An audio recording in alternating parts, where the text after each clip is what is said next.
What's up, guys? Welcome back to another video. Today we are going over the World Cup once again. The October window just finished, so here we are back with another video updating the guide from the last one. So if you guys did not go watch the last one, feel free to go watch that. Last one I covered the format and how it's going to look and some of the new changes. I'm not going to be doing that today because we did it in the last one, but October window just finished this past week. New teams qualified. We're up to 28 teams that have already qualified, and a bunch of the Confederation playoffs have been sorted out before the Intercontinental playoffs. So, got some updates to come. So, let's get into it. CONCACAF staying the same. Nobody has qualified yet. Mexico, US, Canada are there as the host nations. Curacao is right in the hunt. Haiti's right in the hunt. Your typical, Costa Rica and Jamaica, some of those countries you expect are in there as well. But it's going to be very interesting. It'll finish up in that next window, in the November window. It's towards the beginning. I think it's like the 10th, week of the 10th in November. So very interesting. That's when you're going to really see this fill out and the playoff spots fill out. Really for everybody, all the automatic bids are going to be sorted. All the spots for the playoffs are going to be sorted. The playoffs will take place in March. And I did get clarification. The playoffs is going to be 2 spots for the Intercontinental playoffs. You'll have 2 countries being seeded, and then the rest of the other 4 countries will play in essentially like a 4, semifinal, and the winner of those 2 will play the 2 seeded teams. So the seeded teams only have to win 1 game. The unseeded teams have to win 2. But CONCACAF don't need to waste too much time on it. I am kind of hoping for Curacao, someone like a Curacao to make it. If Curacao does, in fact, make the World Cup, they overtake Iceland and become the smallest nation to ever qualify for the World Cup. CONMEBOL, same thing. This was already flushed out beforehand. Colombia, Argentina, Brazil, Ecuador, Paraguay, Uruguay, and Bolivia into the playoffs. So we won't really spend too much time on it. All these countries are just in the mode of playing friendlies and getting ready for the World Cup. Africa is flushed out and finished. We've got some teams I'm pretty happy to see. So last time, before the October window, we only had Morocco and Tunisia. Now we've got Algeria, Cape Verde, Ivory Coast, Egypt, Ghana, Senegal, and South Africa. So Algeria been kind of in the mix for a while with the World Cup, so not too much of a surprise there. Kind of expect them. Cape Verde, this is the first time they've ever qualified for the World Cup, and they become the second smallest nation to ever qualify, like I said, behind Iceland from the 2018 World Cup when Iceland made it. This is a huge accomplishment for Cape Verde. They ended up beating out Cameroon in their group, so absolutely huge accomplishment for that small nation. Massive props to them. I cannot wait to see them play in the World Cup. I don't get a chance to see them play very often as a national team, but I'm very excited to watch them play. I don't care who it's against. I'm excited, and I know their fans and the people of Cape Verde are just over the moon, and it's going to be so passionate. It's going to be beautiful. Ivory Coast are back again. You expect them. They're one of the more notable African nations. So you do expect them to be in there quite a bit. Egypt, led by Mo Salah, is once again in the World Cup. This is their second World Cup in 3 years, I believe it is. Yeah, second in 3 years, I believe. So huge for them. They've only really, before this kind of run, they only been to 2 or 3 World Cups beforehand. So this is absolutely huge for Egypt, for their people. Mo Salah has really helped take Egyptian football to that next step, help them really rekindle their spirit. They were a huge African nation in terms of footballing for a while, and then they had a lot of issues within the political scene of just the country as well as the footballing association, so it really set them back quite a bit, but they're on the rise again, and Mo Salah is going to be taking them to the World Cup once more. Ghana, the United States Killers, are back again. I don't believe that they made it to the World Cup. Last one, I can't remember off the top of my head, but they're back again. This is not as good of a Ghana side as we've seen previously, but this is also not as bad of a Ghana side as we've seen in the last few years. They've gotten better. They're really developing and figuring out how to play as a good national team again. So they're on the right track. They're not going to be an easy team. Most of these countries, I mean, they make it to the World Cup. They're not going to be an easy game. You're not going to really see that many 5, 6, 7, 8 nothing games. It's not going to happen. Um, so if you end up getting Ghana in your group, they're going to be pot four. So they're going to be, you're probably going to want them as your pot four team. Some of your pot four teams are going to be brutal because the European playoffs are going to be in pot four, I do believe. And then if you get someone rough out of the intercontinental playoff, and some of those teams could be pretty rough because we'll get to that eventually. But yeah, someone like Ghana is probably who you're going to be wanting to get. But at the same time, it's no easy feat. Senegal by Sadio Mane. Again, they've been pretty consistent in getting to the World Cup in the last decade, 2 decades, really more so decade, 12 years or so. Um, Sadio Mane at the front, Koulibaly in there. They got a very good team, very tough team. Again, no easy feat. I really could see them getting out of the group and causing some trouble in the knockout rounds. It's a good side. Um, yeah, you cannot overlook someone like Senegal.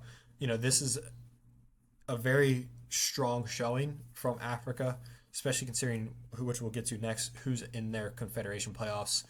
Um, yeah, it really is just a strong showing. Shows how tough Africa's gotten and how much they're starting to develop those, some of those top teams. I mean, obviously, someone like Seychelles or Comoros, they're really not a good side, but some of these bigger nations are starting to develop, and a lot of these players that have dual nationalities are starting to choose their Asian or their African um, nationalities.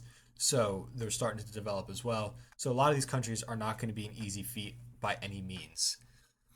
South Africa is also in here.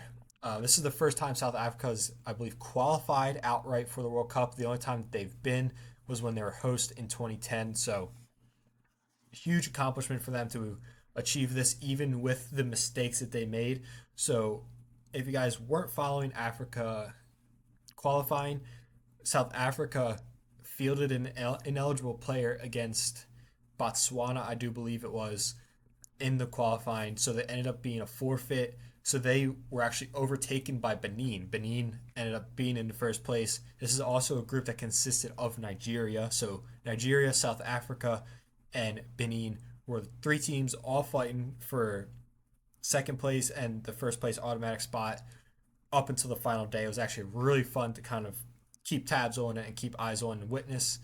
But South Africa win, and we'll get to the update on the other fixture in a second here. But South Africa ended up winning their group. They won their final game. They win their group. They get in. This is the first time they've qualified outright. It's a huge, huge day. South African football has really started to develop some more. If you look at that squad, there's some nice youngsters, 18, 19, 20, 21-year-olds in there that have some upside and are developing. This is, again, a lot of these African nations are starting to develop their youngsters. A lot of these European-based clubs are scouting youth African tournaments and setting up academies and development programs and stuff in Africa. There's a lot of talent there. Obviously, I know some people say, oh, well, they have some athleticism. They do. Everybody has athleticism. You will go to every corner of the world, and there'll be people that are athletic. That does not mean that they can play soccer. And these academies that are being set up and these development programs and just the focus and the money spent on developing players is what's making a difference. Because, I mean, you see it in the United States. It doesn't matter if you're athletic when you get to the top. When you're young, you're playing within U.S. high school ball. Athleticism matters, and that's what's really going to drive you and get you forward. But at the same time, once you get to this top level, athleticism really takes a step back. Some leagues, some countries focus more on athleticism, just strength, speed, size, and that kind of stuff. But I mean, look at Messi. Messi is very small. He's super talented. I mean, and you look at Lamine Yamal. Lamine Yamal is not the strongest, biggest, most physically intimidating player out there, but he's world class. That's 18 years old. So it's not just about the physicality side of things, and Africa's starting to develop technically good players that are really starting to shine through and develop at other countries and just develop around the world, and it's starting to then translate into their national teams, which is why you're starting to see some of these sides like Morocco, who have all of a sudden taken over the U20 World Cup, who got to the final, went to the semifinals of the last World Cup, and are really in contention to go pretty far again in this upcoming World Cup. So you're seeing it all around the world, and you're seeing it especially in Africa at the moment. So like I was saying with the Africa playoffs, it was 7 groups, 8 groups, I believe, and all the second place teams went to like their own table, and the top 4 teams got into the African playoffs, which will take place in the November window. And essentially, Eswatini dropped out. So in the middle of qualifying, Eswatini dropped out of the play of World Cup qualifying. They just decided we're not doing it anymore. There's a whole bunch of issues going on with their football association and just political spectrum in Eswatini. So they dropped out. So what happened was they decided to go ahead and take out the results against the bottom teams. Um, so when it came to deciding this top 4 of second place teams, they took out the bottom team results, and that's the points that you ended up on. For Nigeria, this was absolutely massive for them. They dropped 4 points. I believe it was to Zimbabwe, who finished in last place. Zimbabwe or Uganda, I think whoever it was, one of those two. They dropped 4 points to them, and if they wouldn't have dropped those results against last place teams, Nigeria would be out, and Angola would have taken their spot. But Nigeria ended up getting through, and it wasn't by any easy means. They played Benin on the final day. So, like I said before, with South Africa, it was Benin, South Africa, Nigeria. Nigeria was out completely at the start of the day. South Africa won 3-0, so they were in at least second place. They were fine. Nigeria, they ended up winning 4-0 over Benin. They needed to win by 3 to at least even have a shot at second place. This tournament is for the playoff spot. But if they finished only 3-0, they would have been behind Angola, and it would have allowed the Dominican Republic of the DRC, Congo DR, to overtake Nigeria. Instead, DR Congo ended up winning their game and overtook Angola, which then given their spot. So you have Nigeria, Congo DR, Cameroon, Gabon. Gabon has never made it. Congo's DR has never made it. Nigeria, Cameroon are your favorites to win here, but again, only one of them can make it to the IC playoffs. If Nigeria or Cameroon make it, they will be a seeded side, so they will only have to win one game in that March window. But this draw, I don't believe, has taken place. I haven't seen anything about it yet. But Nigeria, Congo, DR, Cameroon, Gabon, only one of them gets the spot in the IC playoffs. So it'll be very interesting to see. This would be a massive. I mean, I think it already kind of is ruled as a huge failure for Nigeria, but either way, Nigeria and Cameroon, this will be a huge failure if they don't make it to the World Cup, and I expect changes all throughout the Confederation for whoever doesn't make it. And honestly, both these sides could end up not making it because they still have to go and play another playoff game against another country from somewhere around the world. So it's not easy by any means for these 4 sides, but it's going to be very interesting. November window is going to be chaos. It's going to be so fun to watch. So make sure you guys are stay tuned and watching that window because it's going to be so much fun. But yeah, Nigeria, Congo DR, Cameroon, Gabon. I expect Nigeria to end up getting through, but who knows? All 4 of these sides are decent sides, have good players at top levels. So we shall see who it gets through. But if I put money on this, I'm probably going to be leaning towards Nigeria. Another country that wrapped up was Asia. So we were missing two spots. They had another round. It ended up being Saudi Arabia and Qatar that end up qualifying automatically, and then those also playoff spots that end up getting in there. But yeah, it was Saudi Arabia, Qatar get through. This actually caused a lot of controversy, and recently reports have started coming out of actually Japan thinking about starting a new confederation, and that would essentially just be Eastern Europe, and then the AFC, which is currently just the Asian Football Confederation, would become the Arab Football Confederation. It'll be a lot of the Middle East, and they even talks about bringing some of those African countries in there as well, because it just benefited Saudi Arabia and Qatar. They ended up actually playing this whole tournament in their home countries. They played in their groups against other countries in Asia at home in their own countries, and they had an extra day because it was three teams in a group, and so pretty much they played on the first match day, had the second match day off, and played on the third match day. So everything benefited them. So of course they get through and qualify. I mean, they were very close to not. I mean, both sides very easily could have not got in, but they end up scraping through. There's a lot of controversy surrounding Asia right now, but yeah, these are two sides that, like, obviously Saudi Arabia, they ended up beating Argentina in the last World Cup before Argentina went on to win. So you can't overlook anybody in the World Cup. I mean, so much adrenaline, passion, and just nationalism comes into effect. But yeah, Asian spots are guaranteed finish. New Zealand, Iran, Uzbekistan, Jordan, South Korea, Japan, Saudi Arabia, and Qatar.